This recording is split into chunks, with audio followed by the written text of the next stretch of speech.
¿Qué tal? ¿Cómo están? Bienvenidos a un nuevo capítulo de A Fondo en CHB Noticias, donde revisaremos una serie de reportajes que dan cuenta del déficit habitacional de Chile. Comenzaremos revisando un reportaje que da cuenta de las condiciones habitacionales que viven más de 300 familias de la Villa de Nacimiento de La Pintana. Veremos cómo luego de 30 años se busca una solución ante proyectos que podrían demoler sus viviendas. Luego hablaremos de las viviendas sociales entregadas en el año 2006 a familias de la Toma de Peñalolén. Veremos qué ocurrió con las denominadas Casas Chubis después de 16 años. Así comienza un nuevo capítulo de A Fondo en CHB Noticias. ¿Se imagina tener una cocina, un baño y un dormitorio en tan solo 12 metros cuadrados? Así tuvieron que vivir más de 300 familias de la Villa de Nacimiento de La Pintana cuando el Estado les entregó sus viviendas en los años 90. En el siguiente reportaje de Daniela Herrera le mostramos las historias de quienes luego de 30 años piden soluciones y se dividen, ante un proyecto que podría demoler sus casas. Estoy llamándote nuevamente, otro incendio más, vieja. Ya estamos desesperadas, hija, porque estas cosas ya están pasando tan seguido. A mi amiga vecina, que se le destruyeron toda su casa.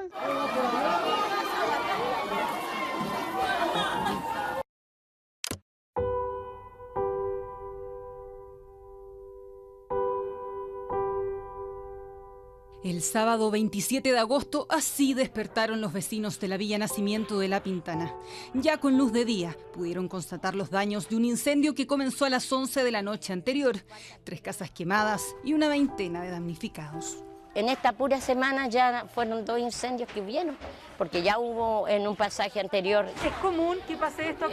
Muy común aquí en la villa. Cuando a nosotros nos entregaron estas casas en el 92, nos entregaron como casa de emergencia. Y en estas viviendas son, usted ve, que son de Shorwan, eran de Internil. Llevamos 29, 30 años esperando soluciones para esta vivienda.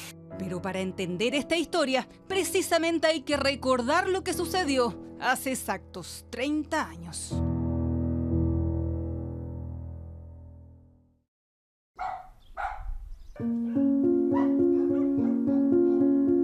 Era una villa muy pobre, que llegamos a una vivienda de 12 metros cuadrados, solamente teníamos la entrada y tapadas toda entera de Cholguán. Recorrer la Villa Nacimiento es para Catherine y Patricia retroceder en el tiempo. Es recordar el día en que junto a otras 300 familias recibieron viviendas como estas, de 12 metros cuadrados y sin un dormitorio. La mayoría sigue en pie. En estos pasajes conviven aquellas que con el esfuerzo de sus dueños fueron ampliadas y otras que permanecen casi intactas. Esta es la casa original de la Villa Nacimiento, así como la entregaron, con las ventanas de Cholguán y interní para abajo y todo eso, y sin piso de segundo piso. ¿No estaba el segundo piso en ese entonces? No, o sea, tenías el espacio, era un cuadrado hacia arriba, pero el segundo piso, el piso del segundo piso de la escalera tenías que hacerlo tú. Quienes diseñaron estas viviendas en los años 90 no solo no pensaron en las familias numerosas que llegaban a instalarse en el barrio, tampoco se imaginaron que sus habitantes podrían algún día tener un auto. En estas casas no hay espacio para guardarlo. Los vehículos quedan toda la noche estacionados en la calle y quienes sí lo entran tuvieron que ampliarse hacia la vereda. Se llamaban viviendas progresivas. Ya. Eran ¿Qué de... significaba eso? Tenía ahí una caseta, Ya. baño, cocina. Claro. El resto lo tenías que construir tú. Y por eso la diferencia. Porque si tú te das cuenta, hay casas que están bonitas, que las pudieron arreglar, y hay otras que no, hay otras que están en proceso. Pero la gente que se tuvo que endeudar, tuvo que pedir préstamo, trabajar el doble. A un espacio como este tuvieron que entrar las familias de la Villa Nacimiento el día que les entregaron sus viviendas. 4 metros de ancho y 3 de largo. A la izquierda, un baño, y en este sector estaba el lavaplatos. La idea era que las familias pudieran ampliarse hacia arriba. El problema es que no todas pudieron hacerlo de inmediato y se vieron obligadas a instalar un colchón en este sector y así vivir en 12 metros cuadrados. La villa está ubicada en el sector norponiente de La Pintana. Tiene un perímetro de casi 800 metros y una superficie de 3 hectáreas. Solo aquí hay 356 viviendas y en una de ellas, en el pasaje Río Incaguas, vive Catherine Pérez.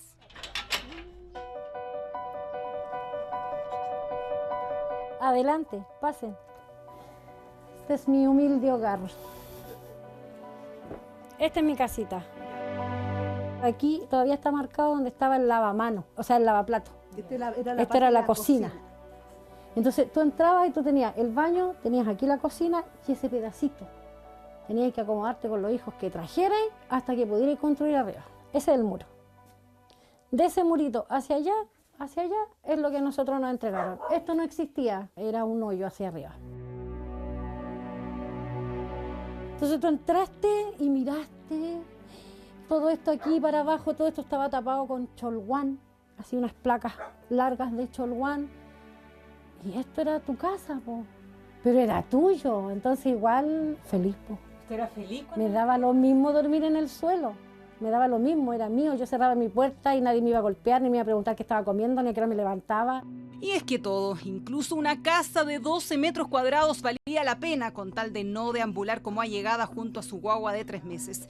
Con el tiempo, la familia se agrandó a 6 personas. No quedó de otra que ampliar la casa con los recursos que había y a pura autogestión. Incluso la primera instalación eléctrica que hizo mi ex marido, tú apagabas la tele y se te apagaba la luz del baño. Prendías la luz del baño y se te prendía la tele. Era así. El que pudo conseguirse préstamo, se sacó la mugre trabajando, o de verdad le tomó amor a su casa, la tiene preciosa. El que no dejó pasar tiempo, se dejó estar y hizo lo que pudo. Yo aquí hice lo que pude, porque aquí lo pasé mal. Hubo violencia intrafamiliar también. No hay bonitos recuerdos aquí. La comuna de La Pintana se miró para acumular la pobreza de otras comunas que no la querían. Estas viviendas eran un cajón, sin división de cadena, sin muros fuertes que dividieran una casa de la otra, casas de internet, sin escaleras. Construir de esa forma para seres humanos, para personas, para familias, es violencia de Estado. En ese momento, en los años 90, Chile enfrentaba con una gran crisis habitacional. Por lo tanto, ahí se toman ciertas decisiones que vienen desde antes, pero que es de construir vivienda, sobre todo en cantidad. O sea, se apuesta a la masividad y poder entregar en un corto plazo la mayor de viviendas sociales posible. Sí, la Villa Nacimiento fue una de las soluciones que encontró el Estado al déficit de 800.000 viviendas que existía en los 90. Los programas iban dirigidos a los sectores más pobres, especialmente a los chilenos que se encontraban allegados como Patricia. Mira, así era nuestra vivienda que nosotros teníamos anteriormente cuando nosotros llegamos acá a la villa. Y esta es la reja de madera que teníamos nosotros para que no se le entraran para adentro, porque por un solo salto se... Este era el baño, este es el baño. Este es el baño. De allá era para la cocina. Ya y de aquí ya mi esposo ya empezó a hacer la parte donde es del comedor con ladrillo. Somos una familia de esfuerzo, todo lo que tú dejaste de comprarte, dejaste de comer por tener tus casitas.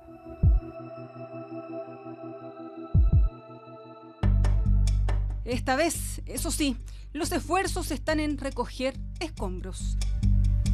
No es la única vez que lo hacen y lo peor es que saben que no será la última. Las precarias instalaciones eléctricas, los materiales utilizados en la construcción de sus casas y el hacinamiento provocan cada cierto tiempo un incendio que incluso le quitó la vida a 2 niños hace algunos años. Permiso.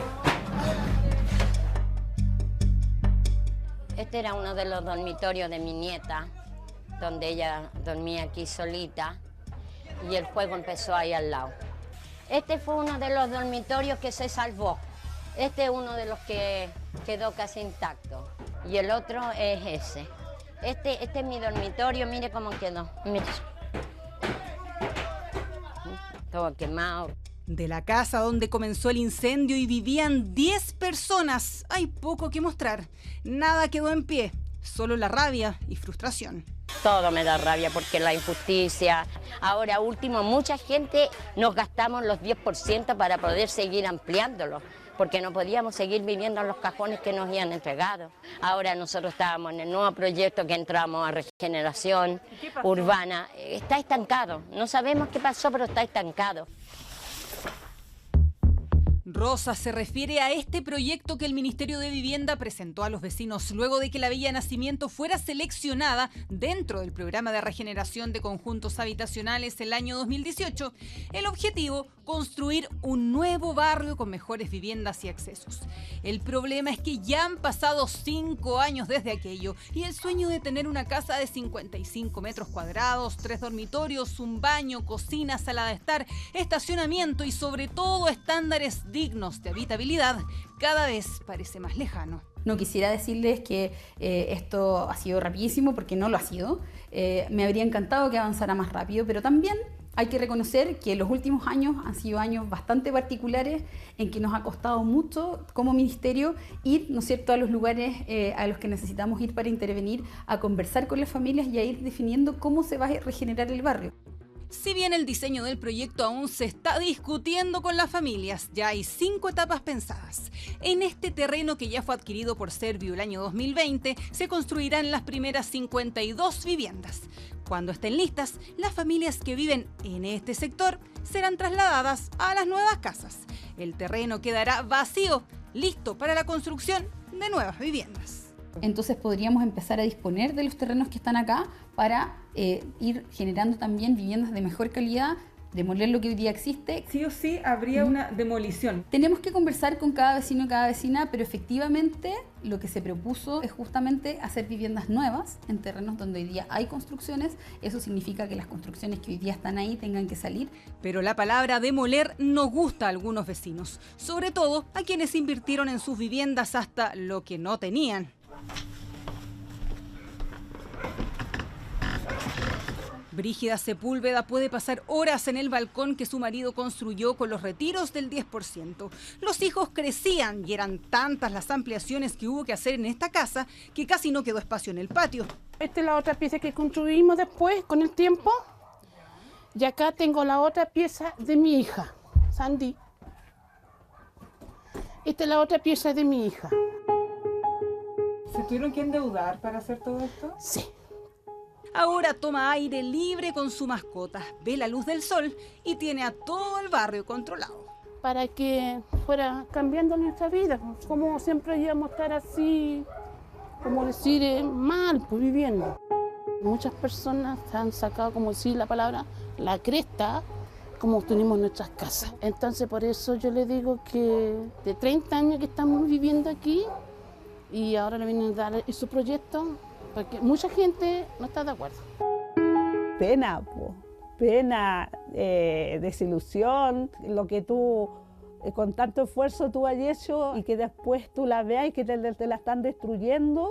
El que tenía Lucas pudo arreglar su casa, pero no toda la villa pudo arreglarlo, y por eso es tan necesario construir de nuevo donde se construyó mal. Y esto no significa pasar con una aplanadora, sino que el vecino que quiera comenzar en un lugar más digno debe tener la oportunidad. Pero sí me gustaría que fuese ya.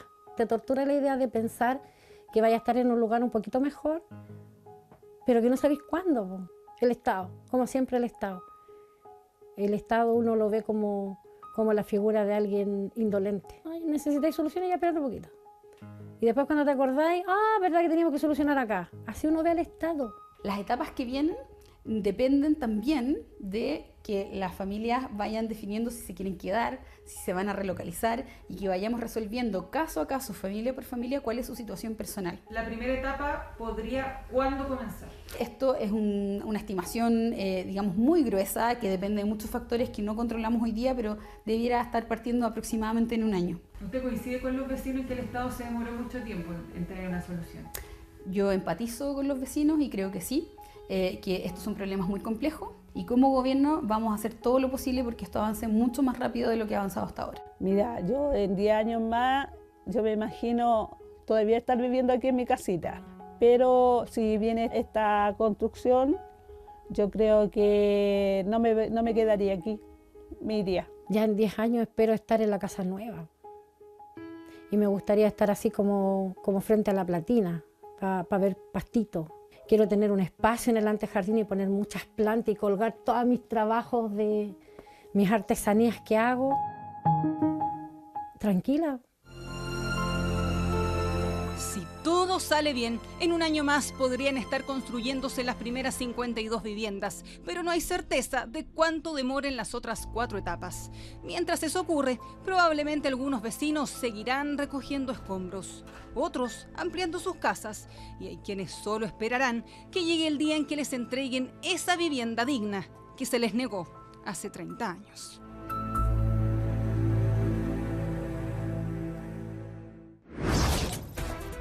Importante reflexión que hay que sacar de ese reportaje que nos traía Daniela Herrera en este informe, ¿no?, sobre estas viviendas ahí en La Pintana. Y para analizar sobre la construcción de las viviendas sociales en Chile vamos a tomar contacto con Santiago Trufa, académico del Centro de Estudios Inmobiliarios S Business School de la Universidad de los Andes. ¿Qué tal, Santiago? ¿Cómo te va? Bienvenido.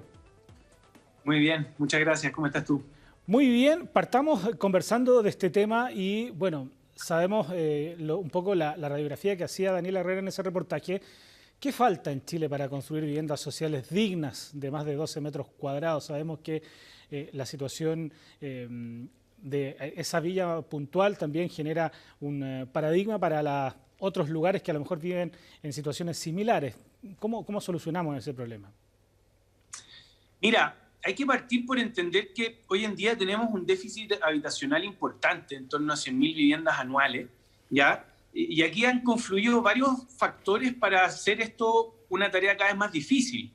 Por un lado, el último año hemos tenido que los costos de la construcción han aumentado de manera importante, ya tanto la mano de obra como materiales, etcétera, etcétera, lo que ha puesto en programa distintos tipos de proyectos de vivienda social. Los DC-19, muchos programas, muchos contratos tuvieron que renegociarse o cambiar de alguna manera u otra los parámetros, porque los costos de la construcción aumentó y eso le pone presión en el fondo al Estado y a las empresas que están desarrollando estos proyectos. Eso es lo primero.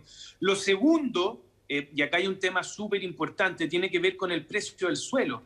Estos programas que buscan entregar viviendas sociales tienen algunos límites de los precios que se pueden pagar. Y el suelo está cada vez más caro, sobre todo en Santiago, en regiones un poco menos, pero en Santiago el precio del suelo ha aumentado de manera importante y un poquito lo que hemos visto es que de alguna manera u otra los proyectos de vivienda social se han tenido que ir alejando paulatinamente del centro de la ciudad. Entonces hay varios factores, no es solo el hecho de que está caro y difícil poder llevar a cabo estos proyectos, sino que dadas las restricciones estructurales que existen para los mismos, lo que hemos visto es que se han ido alejando. Y eso trae problemas, porque la vivienda no es solo el techo donde tú vives, sino que también es el acceso que tú tienes a educación, a salud, a donde tú trabajas, etcétera, etcétera. Y si eso de a poco se empieza a alejar o empieza a quedar en lugares que no tienen las condiciones y las características que uno quisiera, la verdad es que el problema se empeora aún más. Fíjate. Ahora, de acuerdo al diagnóstico que tú haces, porque haces una radiografía del problema, ¿no?, de lo que ocurre y por qué ocurre, ¿no?, ¿cómo podemos trabajar en las soluciones? ¿Cómo se soluciona eventualmente una situación como esta, este déficit habitacional principalmente? ¿En qué hay que trabajar? ¿Por dónde hay que apuntar, crees tú? A ver, yo creo que varias cosas. Por un lado, el Estado tiene que seguir haciendo un esfuerzo importante por promover soluciones integrales y lo hemos visto en el fondo, porque es poner el suelo y después una arquitectura que tenga una lógica digna, donde las personas puedan vivir en comunidades bien pensadas, después puedan hacer crecer sus viviendas, etcétera, etcétera. Y hemos avanzado mucho en esa dirección. El problema es que los números o lo que requerimos es bastante grande, porque la población crece, el país crece, la economía crece, el número de hogares crece más rápido que la economía como un todo, porque el hogar como núcleo se ha achicado y eso hace que las mismas personas haya que ponerlas más techo. Entonces, tenemos que entender que el Estado tiene que seguir con un esfuerzo grande en proveer estas soluciones, pero probablemente también tenemos que pensar en otro tipo de soluciones. De hecho, el arriendo, que es un programa que el Estado está empujando y que yo creo que estaría bueno que sigan así, hay muchas personas que van a requerir probablemente soluciones intermedias mientras logren tener los ahorros suficientes para poner ese pie, etcétera, etcétera. Dados los precios, el nivel de la UEF, el nivel de la tasa de interés, es más el tiempo que hay que esperar para poder llegar a las condiciones básicas para poder optar a una vivienda con subsidio y al crédito que viene asociado a la misma. Y Y en ese intertanto, ¿qué es lo que haces tú? Muy probablemente hay que buscar soluciones de arriendo. Y desde ese punto de vista, lo que el Estado ha estado haciendo, ha estado empujando programas de subsidios de arriendo, los cuales hasta aquí no se han aplicado todo lo que uno quisiera, pero nosotros estamos esperando que moviendo un poquito el diseño de los mismos, estos programas puedan funcionar de muy buena manera y que el Estado también pueda otorgar soluciones habitacionales en base a arriendo. No es una solución definitiva, pero sí ayuda mucho a aquellas personas que están pasando por apuros habitacionales. Eso te iba a preguntar porque, claro, están estas soluciones intermedias que están focalizadas principalmente en el arriendo, pero ¿crees tú que también el Estado podría hacer un poquito más? Siempre se puede hacer mucho más, ¿no? Pero de acuerdo a los recursos que hay, a las políticas públicas que hay y también a las mismas limitantes que te entrega el mercado. Tú lo decías, el valor del precio del suelo, ¿no? Los materiales, además de construcción, están carísimos, entonces son muchos factores que hacen que la posibilidad de generar una casa propia es mucho más difícil, pero estamos hablando del Estado, ¿no? El Estado que tiene recursos, que tiene gestión también. ¿Crees tú que se podría hacer un poco más o, a tu juicio, digamos, se está haciendo lo más que se puede, ¿no? Mira, es que el Estado efectivamente tiene recursos, pero los recursos no son infinitos. Hay ciertos equilibrios macro que se tienen que respetar y ya estamos viendo un presupuesto que se anunció un crecimiento del gasto público en un 4.3 en un escenario de tasas altas y con alta inflación. ¿Qué es lo que pasa? Es que el gasto público finalmente se traduce, eventualmente le pega a los niveles de precio y puede generar presiones inflacionarias. Por lo tanto, hay que ser súper cautelosos en que si es que el Estado se sobrepasa gastando, al final del día los costos de eso son mayores que los beneficios del gasto en sí mismo, ¿te fijas? Entonces, el Estado sí ha hecho por largo tiempo grandes esfuerzos. En Chile, de hecho, las personas de más bajos ingresos tienen más acceso a tener su propia vivienda que las personas de segmentos medios que reciben muy pocas ayudas. ¿Te fijas? Ellos son los que finalmente, personas jóvenes entre 25, 35, 40 años, de ingresos medios que no tienen acceso a los programas de subsidio, ellos son quienes más se han visto perjudicados por el alza de precios de la vivienda, por el alza de tasas y por la falta de acceso a nueva vivienda. Es más, hemos visto que la edad promedio de tenencia de cuando tú pasas a tener tu propia vivienda en los últimos 20 años se ha atrasado en casi 10 años. O sea, si antes yo me compraba una casa, lograba comprarme una casa a los 28, hoy en día me la podría comprar a los 38, 40. ¿Por qué? Porque no llego al pie, no logro ahorrar. Son muchas las condiciones que hacen que esto sea súper complejo. Entonces, pasarle toda la pelota al Estado y que el Estado es el que tenga que solucionar, es verdad que el Estado se puede hacer cargo de ciertos segmentos y entre comillas, ¿ya? Pero el problema de la vivienda es un problema que afecta a distintos estratos sociales y la verdad es que es un problema estructural que tiene más que ver con las condiciones de mercado muchas veces que con la capacidad de gasto que pueda tener o no el gobierno de turno.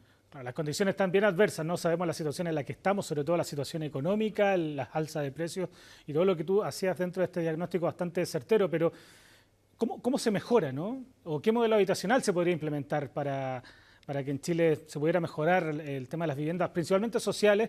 Y bueno, tú tocaste otro punto también que afecta a la clase media, que también se ve afectada, si bien tiene un poco más recursos, pero además el segmento que, lo decías tú, no recibe ninguna ayuda o recibe muy poca ayuda.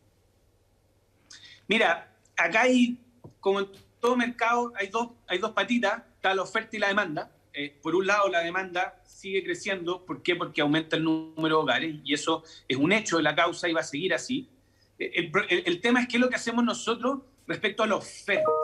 ¿Qué es lo que es la oferta? Es la capacidad que tiene el Estado de generar nueva vivienda y para ello hay que disponibilizar suelo. Que el Estado ha estado haciendo un esfuerzo importante por disponibilizar suelo, pero también acá hay muchos temas regulatorios. Si es que tú de repente necesitas construir un proyecto, necesitas generar nuevos edificios, generar más densidad. Si al final del día las ciudades se tienen que densificar para poder permitir que todas las personas se ajusten y puedan a precios razonables acceder a la vivienda, todo lo que son trabas a la densidad terminan traduciéndose en aumentos de precios. ¿Y qué es lo que hemos visto nosotros? La ciudad de Santiago, por ejemplo, en los últimos 20 años, proporcionalmente ha sido la ciudad que menos ha crecido en términos de metros cuadrados. Y no es la ciudad que tenga menos demanda, sino que es la ciudad que tiene más limitantes a la expansión de distintos tipos de proyectos. Ya eso es porque en términos de permisología tenemos un enredo, que hay cosas que se fallan a nivel municipal, y luego está el MINCU y la Contraloría, y hay un montón de incertezas que han hecho que proyectos importantes se bajen, y no solo eso, sino que la incertidumbre regulatoria hace que muchos proyectos que quisiéramos ver entrar no estén entrando, básicamente por trabas burocráticas que se están encontrando las constructoras y las empresas, llamadas a, en parte, hacerse cargo de este problema y otorgar las soluciones habitacionales que el país requiere. Pareciera ser un problema multisectorial, ¿no? Que hay que trabajarlo en conjunto para poder ir dando soluciones, principalmente, tú lo decías, ponías al segmento de la clase media, que hoy está enfrentando ese problema, pero principalmente también a las clases más bajas con las viviendas sociales que tampoco parece están dando solución satisfactoria a las necesidades que se tienen. Agradecemos a Santiago Trufa, académico del Centro de Estudios Inmobiliarios S-Business School de la Universidad de los Andes. Muchas gracias por conversar con nosotros. Un gusto.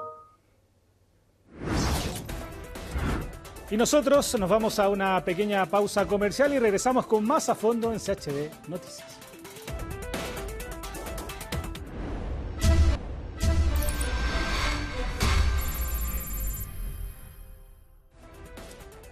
Bueno, regresamos con A Fondo en CHD Noticias y pongan atención con la siguiente información. Se hicieron conocidas por sus llamativos colores y causaron polémica al no resistir las intensas lluvias.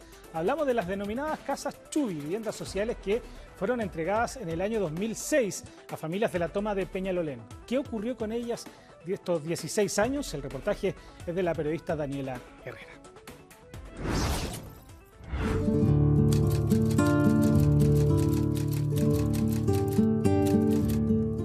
Hola, mi nombre es Berta Liste y los invito a conocer mi casa. Vamos. Vamos. Cuando usted entró a esta casa por primera vez, ¿qué había? Este puro dormitorio levantado, nada más. Aquí estaba todo abierto, que usted se arrimaba a la escala y miraba todo para abajo. Ya, y ahí dormían los 7. Sí, ahí. Aquí estaba cerrado con unos paneles, unos palos, pero esto todo era tierra. Aquí no había nada. ¿Cómo les decían a estas casas? Las casas Chubi. Ya, ¿y por qué? Porque una era pinta verde, la otra morada, la otra amarilla, igual que los Chubi que vienen de chocolate. Ya. Por eso decían las casas Chubi. ¿Y a usted le gustaban los colores? No, porque es muy feo, pero bueno. Como decía mi madre, que para descanse caballo regalado no se me los dientes. Berta recorre su casa orgullosa de lo que ha construido junto a sus hijos. De la vivienda de 28 metros cuadrados, esa de color morado que el Ministerio de Vivienda le entregó el año 2006 en Peñalolén, queda poco. Atrás quedó el tiempo en que 7 personas dormían en una sola habitación. Esta es la pieza principal. Este es un camarote, que aquí duerme mi nieto mayor, aquí duerme la niña y allá en la cama la mamá. ¿Esta es la que existía cuando...? La única que existía. Aquí dormían los 7. Todos soñábamos lo mismo. No sé por qué preguntar, ¿qué soñaste? No sé.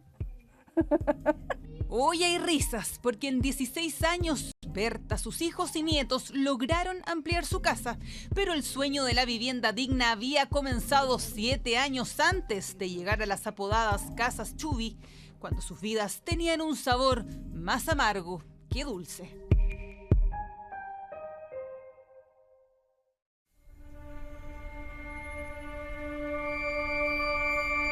Prácticamente con lo opuesto.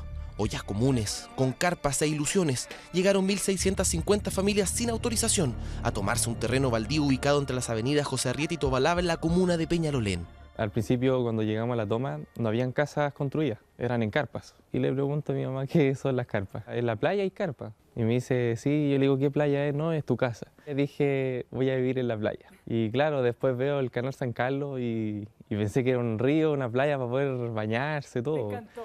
De quedé más feliz todavía. Juan Reyes es hijo de Berta y uno de los cientos de niños que llegaron a los terrenos del empresario Miguel Nasur el 4 de julio de 1999. La mayoría de ellos se refugió en carpas cuando con lacrimógenas Carabineros intentó desalojar a quienes hasta ese momento vivían de allegados en otros sectores de la comuna. La toma de Peñalolén llegó a tener cerca de 2.000 familias y se convirtió en la más grande del país. Mi hermana que vive ahí arriba me dijo, oye, ¿sabéis que hay una toma? Entonces yo le dije, en todas partes toman, po.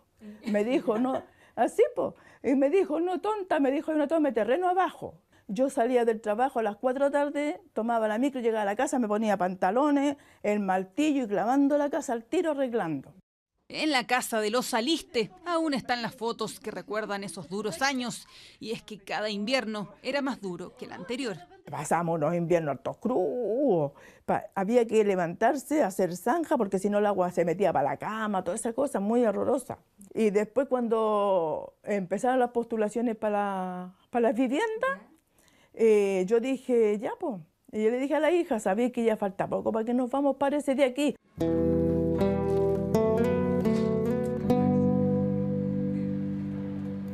Así como las construyeron, también las desarmaron.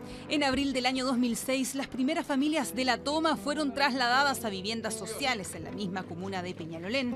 Pero nada era gratis. Debían tener un ahorro de 20 UF, el Estado subsidiaba 320 y el resto era cubierto con un crédito hipotecario otorgado por el Banco del Estado. Los ojos de los niños brillaban al ver casas de colores, un intento por representar una nueva vida, una feliz. Pero el invierno llegó y la noticia fue una sola: las casas se llovieron. Las casas que más daño sufrieron con las lluvias fueron las de la población microbuseros, casas inundadas, enseres perdidos, tendido eléctrico inservible y con ello un sinnúmero de riesgos. Su casa se llovió, no puede cerrar sus puertas con llave porque la madera se hinchó con la humedad. Nosotros donde estábamos nunca nos pasó esto, o sea, un poco desilusionada. Aquí tiene que pagar dividendos, agua, luz, para que le entreguen la casa en mal estado. No está bien terminada, no tiene todos los enchufes, todo, pero no tiene corriente abajo. Y sirvió, y las constructoras siguen construyendo normal las casas a la gente pobre. Había mucha presión mediática, política y económica para poder sacar a la gente. Entonces instalan 800 familias en nuestros primeros conjuntos antes de que estuvieran listos. Esto viene a ser como el último gran desastre de la política habitacional de los años 80 y 90.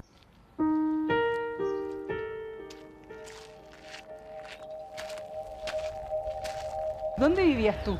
Aquí, ahí donde está como el segundo toldo. ¿Esa era tu casa? Sí. Qué emoción estar acá, de verdad. Aquí se criaron mis hijos, entonces igual es bonito recuerdo y recuerdo a mis vecinos también que vivían al lado de mi casa. Las zapatillas de María Inés Soto pisan maicillo y ya no se incrustan en el barro. Nada queda del espacio de tierra donde ella y su familia instalaron una media agua de 2 pisos a fines de los 90. En 2005 todo esto fue expropiado, se convirtió en un parque y aunque el terreno es muy distinto, aún recuerda su último día en el campamento. Nos llevaron en camión y estaba lloviendo y las cosas todas afuera. Y decían que cuando se iban al tiro destruían la vivienda. Acá sí, no nos podíamos llevar nada de acá, ni una tabla, nada, solo las cosas de adentro.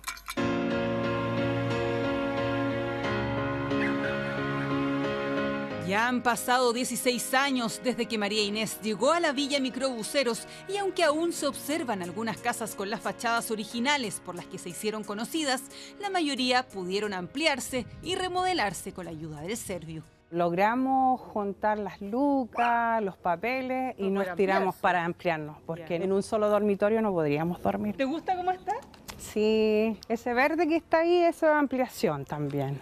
Mire qué lindo se ve. Y me decían que había hasta paneles solares, ¿o no? Sí, el último proyecto que hemos hecho en Peñalolén, los primeros, paneles solares, que son esos que están allá arriba. Ya. Oye, ¿y acá estamos llegando a tu casa? Sí, aquí estamos llegando a mi casa. Y ese día que tú entraste por esta puerta y viste tu casa, ¿cómo fue? Ay, que yo cuando entré no había puerta, estaban los maestros, me entregaron mi casa con maestros adentro. Yo no pude entrar con la llave porque no tenía puerta, pero estaba emocionada, sí, de tener un espacio que era mío. Tú respiras y dices, esto es mío, nadie me va a poner cara, y no, es bonito tenerlo de uno. tuvieron una mala imagen porque se llovieron justamente en un momento cuando había familias que era emblemático el proyecto, pero creo que esa mala imagen se ha visto con el tiempo que no es, y lo que uno ve es que hay realidades distintas donde hay familias que les ha ido muy bien, que han logrado arreglar su casa, y también tenemos casos complejos, aquellas familias que de alta vulnerabilidad.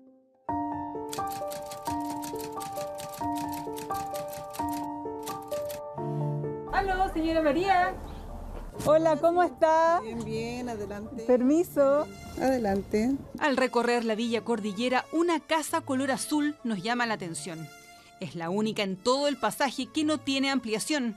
Aquí vive María Galleguillos junto a sus 2 hijos y nieto. El espacio es idéntico al que Idéntico como lo entregaron. Esto viene a ser el living. El techo ese es provisorio. Aquí cuando llueve los mojamos todos acá. Acá, en esa parte. Pasemos, adelante. María nos invita a pasar. Por falta de recursos, los únicos cambios que ha podido hacer en 16 años es correr la escalera y construir un pequeño dormitorio para su hija. El living, cocina, comedor y baño están dispuestos en tan solo 18 metros cuadrados. ¿Podemos subir a conocer arriba? Vamos, perfecto, por supuesto. Esta es la pieza principal. Aquí ahora duerme mi hija. Se la pasé porque es más abrigada. Es más acogedora para el bebé. Y esto es lo que usted amplió. Amplié y esto está por provisorio nomás. ¿Y arriba? ¿Cómo cerraron arriba? No, esto estaba así, eso venía así. Esto venía tal cual. Tal cual. Aquí duermo yo con mi hija. Igual pasamos frío. Eso le iba a preguntar, pues, con el techo así. Sí, pues, sí, pasamos frío.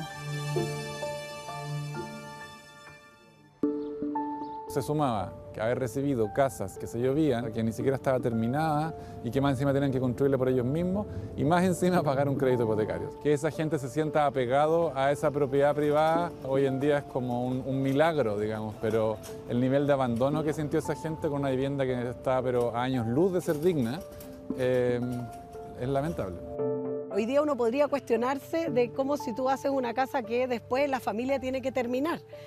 Pero en la práctica fue una decisión económica. Construirla completa era imposible con el monto del subsidio. Entonces las familias optaron también por preferir que fuera ampliable. Si uno mira en perspectiva, claro, hay errores que se pueden haber cometido en ese momento, pero también hay cosas positivas. Y como tú lo ves acá, en este hoy día, esta es la muestra de en qué está hoy día la política de vivienda. Este es el conjunto Antupirén 10.001, un proyecto emblemático en Peñalolén que entregó soluciones habitacionales a 360 familias de la comuna. Sí, la realidad de ellas es totalmente distinta a las historias que conocimos en este reportaje. Acá hay 240 departamentos y 120 casas con una superficie cercana a los 60 metros cuadrados. Ha subido mucho el estándar, esta semana entregamos vivienda de 57 metros en departamento y de 70 metros también en departamentos para personas con problemas de movilidad. Y en términos de constructibilidad y condiciones, hoy día tenemos ventanas termopanel, tenemos un sistema térmico para disminuir el calor. Las lecciones que se han sacado han sido una mejor calidad constructiva. Por ese lado estamos muy bien, pero por el lado de la individualización que genera el subsidio habitacional, de promover un subsidio individual, de promover un esfuerzo individualista de las personas en contra de una vida comunitaria. En eso no hemos avanzado.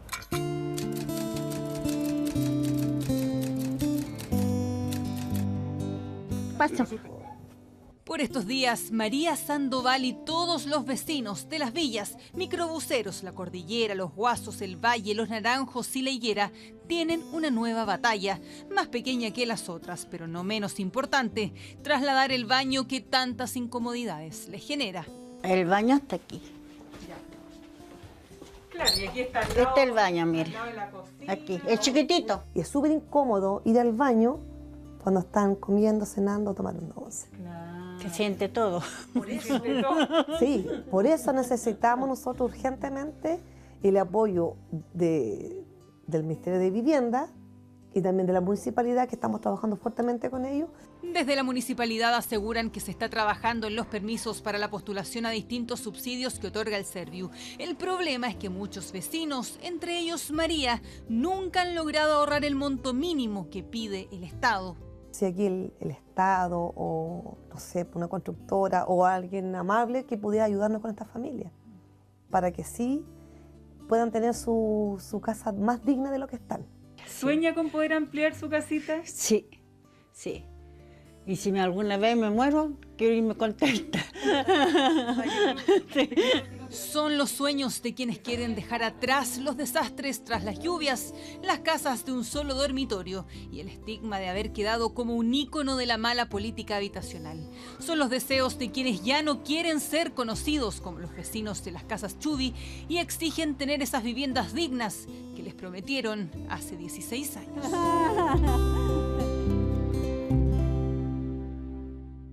Bueno, y para analizar más sobre el déficit de viviendas sociales en nuestro país, tomamos contacto con Uwe Roeder, director de la carrera de Arquitectura de la Universidad Central. ¿Qué tal? ¿Cómo le va? Bienvenido a esta entrevista en Chilevisión Noticias. Muy bien, buenas tardes. Así que estamos aquí a su disposición para hablar de un tema tan importante como el que está planteando. Así es, lo veíamos en el reportaje. ¿Por qué en Chile sigue existiendo todavía el déficit, de viviendas sociales principalmente? Sabemos que es un problema global y sobre todo en la cantidad de población que ha aumentado también, pero hay varios factores, ¿no? Entiendo el precio de la construcción y además, por supuesto, el precio del suelo. ¿Cómo se hace un análisis general de la situación que vive hoy Chile en materia de viviendas sociales? Claro, es un tema multifactorial, como dice usted, pero analizarlo de verdad, claro, yo siempre parto por el suelo, ¿no es cierto? El suelo se nos escapó un poquito hace rato, el valor del suelo, y ahí tiene varias responsabilidades el sector inmobiliario o la no regulación del mercado. Uno lo puede tomar como queramos. Luego, en este momento, efectivamente estamos sufriendo un tema global que nos ha subido un poco los valores de los suelos, de los precios de los materiales de construcción, pero yo creo que se viene registrando un déficit habitacional de hace unos 10 años a esta parte que no hemos dado, digamos, con la cantidad de viviendas necesarias para todos los requerimientos que hay. Y eso, claro, en acumulativo significa que hoy día estemos hablando de unas cifras que son casi inabordables, nosotros de cerca de 600.000 viviendas que habría que producir, ¿no es cierto?, en los próximos, ya no me atrevo a decir, pero por lo menos 10 años, que es bastante difícil hacer más de 60 o 70.000 viviendas por año. En el análisis global que uno puede hacer, yo creo que uno de los puntos o factores que uno pudiera analizar es si es que hoy día la familia chilena y su constitución necesita una vivienda propia. Yo sé que el sueño instalado de la vivienda propia es más o menos, sigue siendo parte de nuestra cultura, pero creo que en gran parte este déficit, desde mi punto de vista, se puede atacar bastante bien si es que hubiera una buena alianza, ¿no es cierto?, o una política pública, una alianza entre el público y privado que se meta en el mercado a construir viviendas. O sea, es decir, en el buen sentido, intervenir el mercado generando una buena oferta de viviendas. Y aquí estoy hablando de arriendo. ¿Por qué de arriendo? Porque hoy día la familia en Chile ha sido muy variable, ¿no es cierto?, desde lo unifamiliar, la unipersonal, hasta las familias más grandes. Y eso quiere decir, si un día compro una vivienda, lo más probable es que me pueda quedar chica o me pueda quedar grande en poco tiempo. Y eso hace que a mí me parece razonable indagar un poco más o abrir una oferta desde el mercado del arriendo y no de la vivienda propia, digamos, ¿no? Claro, que esa sería una especie de solución. Y eso haría que... Sí. Que sería una especie de solución intermedia, ¿no? Para la solución definitiva, que son la entrega de viviendas sociales. De hecho, lo conversábamos con un entrevistado anterior hace un rato, pero además lo quería poner en el escenario del nivel de construcción, porque tenemos los ejemplos que revisamos en el reportaje, ¿no?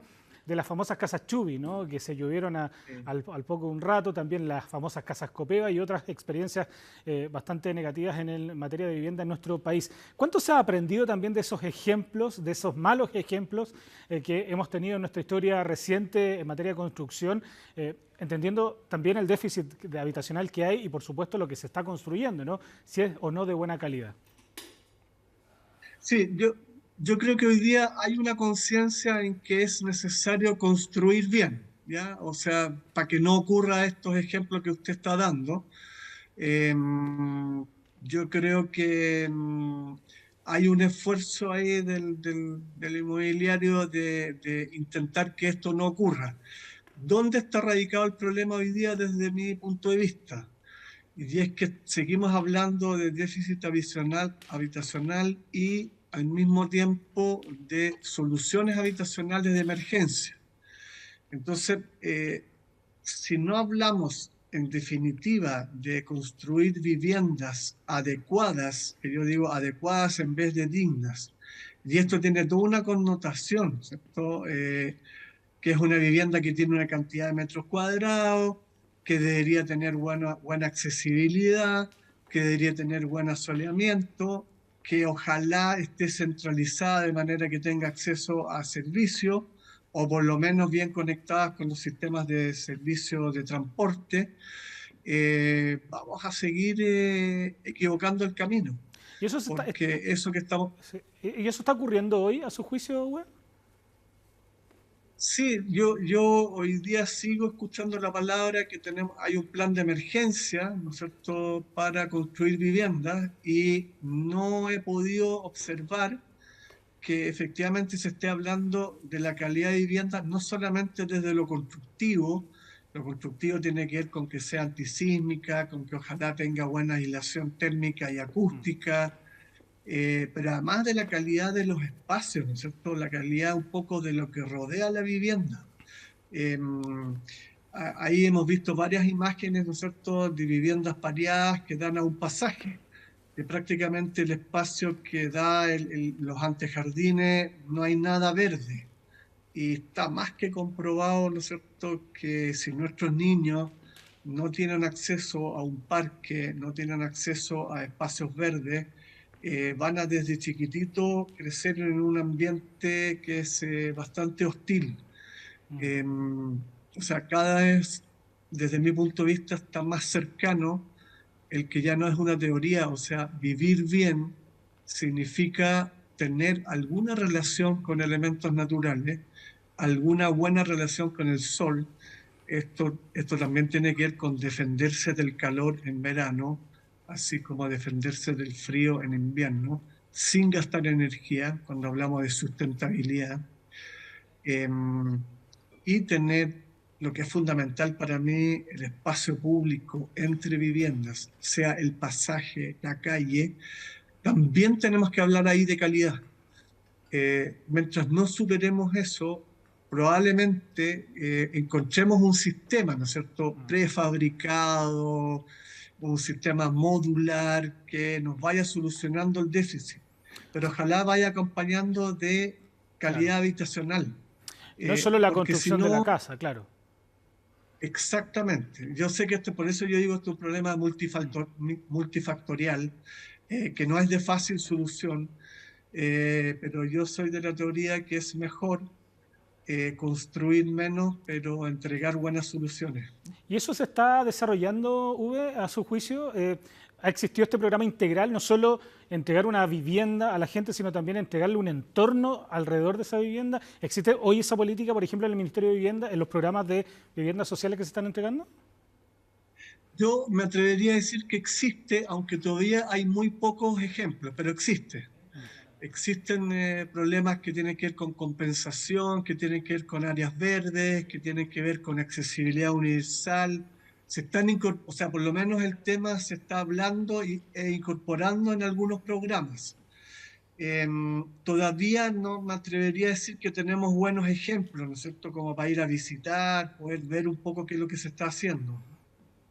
Claro, pero es un trabajo que hay que realizar, evidentemente, proyectar, ¿no?, estas viviendas sociales, no solo centrándose en la construcción de la casa y la entrega de la casa misma, sino también, como decías tú, Uwe, entregar también un entorno, parques también y otros elementos que también son tan importantes que configuran finalmente este concepto que se ha establecido de la vivienda digna. Uwe Robeder, director de la carrera de Arquitectura de la Universidad Central, muchas gracias por conversar con nosotros. Muchas gracias y bueno, encantado de conversar con ustedes y estamos a la orden cuando quieran. Chao. Hasta luego, será hasta la próxima. Bueno, y nosotros así terminamos este capítulo de A Fondo en CHD Noticias. Los invitamos a que sigan en nuestra programación y que revisen más información sobre este y otros temas en nuestro sitio web chdnoticias.cl, en nuestras redes sociales también y también, por supuesto, en pluto.tv. Continúa nuestra sintonía y nos vemos en un próximo capítulo de A Fondo en CHD Noticias. Hasta la próxima.